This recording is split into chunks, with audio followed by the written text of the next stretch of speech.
Hello my spider friends.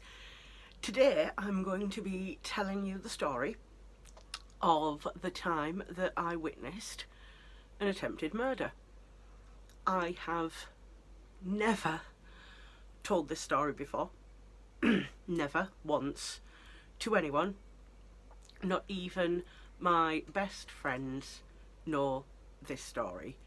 So yeah, I was thinking about what I could tell as like a story time, and I was thinking of various things that I'd done, and I remembered that basically I've never told anyone about this. But it's been more than 10 years since it happened. I've had no contact with the people involved in more than 10 years. I don't know anyone who knows them anymore, so I figure I can tell the story, and it's probably not going to affect anyone else's life. So, right, we're going back a really long time ago. I can't remember the exact year. It might have been 2006. But I can't remember. It could have easily been 2005 for all I know, because it's been a while. I could look it up in my diary or something, but in effort. So I was a wee slip of a lass, and I was working in a nightclub. This night I'd just been hired to work. Of course, I've got a cat now. I'd just been hired to work in this nightclub that was opening up, and it was a move this cat because she's shaking the camera. It was a gay nightclub with a cabaret theme, and they had drag queens and stuff. And I was hired because I'd worked in many pubs before, and I could handle doing the downstairs bar area on my own. So this nightclub had two bars. There was a downstairs bar, which was where I worked primarily, with a little seating area, and then upstairs was the nightclub dance floor, and there was another big bar in the upstairs. And I'd worked the upstairs bar one or two times, but basically once I'd done the downstairs bar, my bosses really liked the way I was running the bar. So they said, do you just want to do that one all the time? And I was like, yeah, I do actually, because it meant that it wasn't as loud as being in the upstairs bar, so I could actually hear what customers were asking. And two, it sort of meant that I could because it was the quieter area, I could run off and have a cigarette whenever I wanted, because I smoked then. So I'd been working there a few months, and the place wasn't doing great, because it was a point in time when the smoking ban had just been get off there had just been brought in the UK. So thanks for that. People weren't going out to nightclubs as much, or they were, but they were just standing outside the whole time because they wanted to smoke. And I live in the northeast, and it was a very smoke heavy clubbing scene back in that time. So it wasn't doing as well. There weren't as many people around, they weren't buying as many drinks, and I really enjoyed working there. So basically what I said to the two men who ran the business was that I would work there for them every night that they were open, but they could pay me just for 2 nights. Basically I was offering to work for 2 nights for free, just they would give me the money to get a taxi home at the end of the night. And I was always the first to arrive, so I had a set of keys, so I'd open up the bar, and they'd get there and go through what I'd already done on the prep, and write out a list of the prep that was needed for the upstairs bar, because I had that kind of experience. And they had hired a manager, but they didn't like her, and she wasn't very good at the job, so they ended up like getting rid of her. And I sort of took on a supervisory role at that point, not like anything majorly to do with managing. It was mostly like just doing the prep and bar cleaning and this, that, and the. If you've ever worked at a bar, you know the kind of things that you would do for setup, like. So the club's been open about 3 or 4 months at this point. It's not doing that well, but you know, the people who do come, they have a good time. Like 2 nights out of the 4 that they're open, they do a decent take. It might not be enough to like have a luxurious life on, but it's going okay. So it was New Year's Eve. So for New Year's Eve, they had most nightclubs do like a ticketed event, so that they know how many people are going to be coming, and so that they can charge a bit more and put on some like entertainment and stuff. And with this being a cabaret themed bar, the entertainment was usually drag queens and things. So we'd pre-sold quite a lot, but we also did have like, you can pay on the door, because we hadn't sold out completely. And it's good to have that for like New Year's Eve, because you know, never ever turn down passing trade. Just don't do it.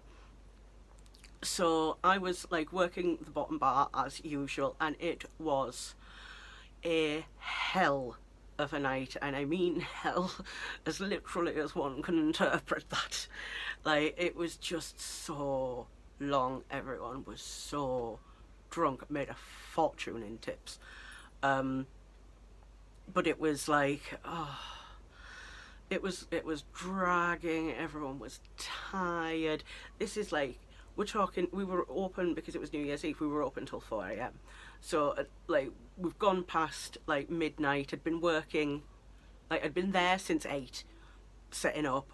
We opened the doors at 10, and it was getting on to like 1:30, 2 in the morning, and we still had another like 2 hours to go, and I was exhausted. So I asked the glass collector to just like keep an eye on my bar. I said, look, I'm desperate for a fag. I've not had a break in like ages. Can you give me 3 minutes? I want to go out the back, have a fag, sit down for 3 minutes, and I'll come back. I'll be right back. He was like, yeah, no problem. Like, because most of the stuff was upstairs, so people weren't getting that much from the bottom bar. There was a few people out the front smoking, and as long as someone was there to just keep an eye on the bar, it was fine. So because it's not professional to like smoke with the customers, I went out the back door where the fire escape was. And how the back door was the door was there, and then like inside the building there were some stairs, and that went up to a back route into the upstairs nightclub area. So the idea was that if you were staff, you could use these, like these stairs were not open to customers. They weren't at all. This was a back stair route, so that if the glass collector needed to bring up a load of glasses and bring down like dirty ones to put in the machine, he could do it without having to run into customers. If someone needed to quickly run downstairs and change a barrel, then they could do that by like running down the back stairs, avoiding all the customers, you know, not getting caught up in the stairs where people would go up. You know, it was just very handy to have in a nightclub. So and this had been a nightclub for years and years and years, but it had been shut before it was like reopened as a cabaret bar. I think it had been shut like 5 years or something, and then they'd opened it up as a cabaret bar. Anyway, I'm getting off topic. I was sat on the steps just inside the door, which technically would be against the law, but like, who cares? You know, like, I was like right next to the back door, but just so I could sit down on the steps. And I was sitting at the bottom of the steps, like just enjoying my cigarette, and just taking like a few minutes just for myself to sort of like rejuvenate, because if you've ever worked in a bar on a New Year's Eve, you feel my pain. So I'd just been there, just like just smoking, and then I heard some raised voices. So I turned my head to look up the staircase, and at the top of the stairs were my two bosses. Now they were partners. They like put the money in together to open the bar. They'd sank a lot of money into it, a lot of money, and that's what they were arguing about. They were having a real big blazing row over money, and like my back's to them, and I'm really, really awkwardly just like, I can hear them arguing, so I'm just like awkwardly sitting and trying to have my cigarette and just pretend what's going on up there isn't happening. And from there things well, they happened quickly. See, have you ever seen the movie Showgirls? Like, I love Showgirls. I love it so much. The scene where Nomi Malone pushes Crystal Connors down the stairs, like, just iconic. That's what happened. So 1 second, they're screaming and yelling at each other and like, we've wasted all our money and it's not going to work and blah, blah, blah, blah, blah. And the next thing, there was a shove. And this all happened very quickly. So I didn't get a chance to move. I was sort of watching like with the back of my, like with the peripheral vision, but trying not to look because I was just having my fag. And it just so happened, I just turned all the way around at this point and to see the shove happen. And I didn't get a chance to move because it happened so quickly. One of them just came like tumbling down the stairs and like landed into me and pushed me forward. Now, I genuinely think if I hadn't been there, he would have smacked his head off of the concrete floor and he probably would have expired. What happened instead is, because I broke his fall, he broke his wrist and his collarbone and his elbow like all at once. And his partner like didn't come down to see if he was. His partner like went back into the nightclub, and I was like, oh my god, what's happened? And then his partner like came back and he was like, looking down the stairs. I shouldn't laugh, that's not funny. He was looking down the stairs like, oh my god, what's happened? And I'm like, you pushed him. But I didn't say that. So we helped him like up into the office, and an ambulance was called, and he went to hospital, and then he took off like the next like 2 months. He didn't come back to work. His partner did, and you know, like I was like, how is he? I'm asking, and like, is he okay and all that? And like, my boss is like, oh yeah, no, he's fine. He was like, he was just drunk and he fell down the stairs. I was like, all right. He was like, yeah, you know, he was drunk and he fell down the stairs. Sorry he landed on you. And I was like, that's exactly what happened. Yes, I agree. Now, they were both drunk. And I never asked. I don't know if he actually, like, if the victim actually remembered what really happened, or not. But I never broached it, and I was never asked about it. And that was the last word that was said on the matter, which was like, he was really drunk and he fell down the stairs. Sorry he landed on you. But then after that point, I was paid for every night that I did work. instead of only being paid for like two, like and working two and doing two for free, they did start paying me. And they also said that I didn't have to share any of my tips with the upstairs bar staff, because like the upstairs bar staff, where they had 3 or 4 people on the bar, there was only me on the downstairs bar. So they said it was a thing of upstairs bar keeps upstairs tips, downstairs bar keeps downstairs tips. And I was the only one who worked on the downstairs bar, so like I didn't have to share tips with anyone. But I did used to give like the glass collector like a couple of quid. When I say like tips, we're talking I might have got £6 one night, or I might have got like £3 another night. But like I usually try to chuck a couple of quid to the glass collector because no one ever shared tips with him. The most profitable night I ever had was when I found a £20 note someone had left in one of the chairs when I was cleaning up at the end of the night. So I was like, yay, no one's going to remember that they didn't spend it. It's fine. So yeah, I know what happened because I was there and I was sober.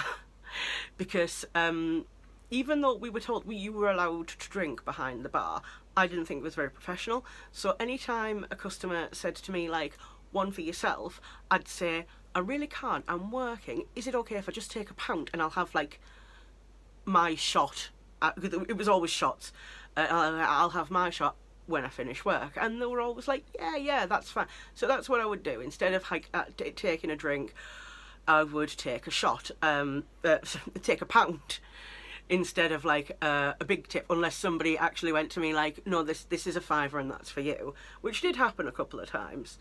A customer once, I'd admired her bracelet, it was gorgeous, it was this great big bangle and it was a square, and I was like, oh, I love your bracelet, and she went, here you go, and just like gave it to me, and I was like, thank you, I love this.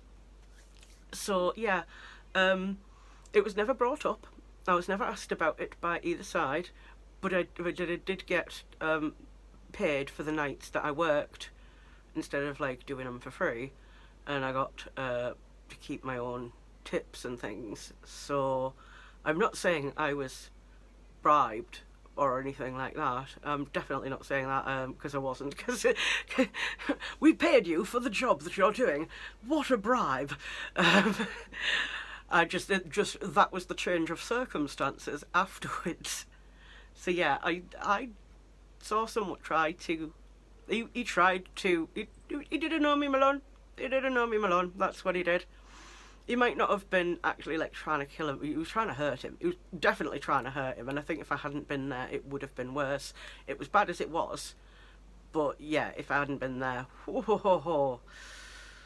yeah, that would have been worse.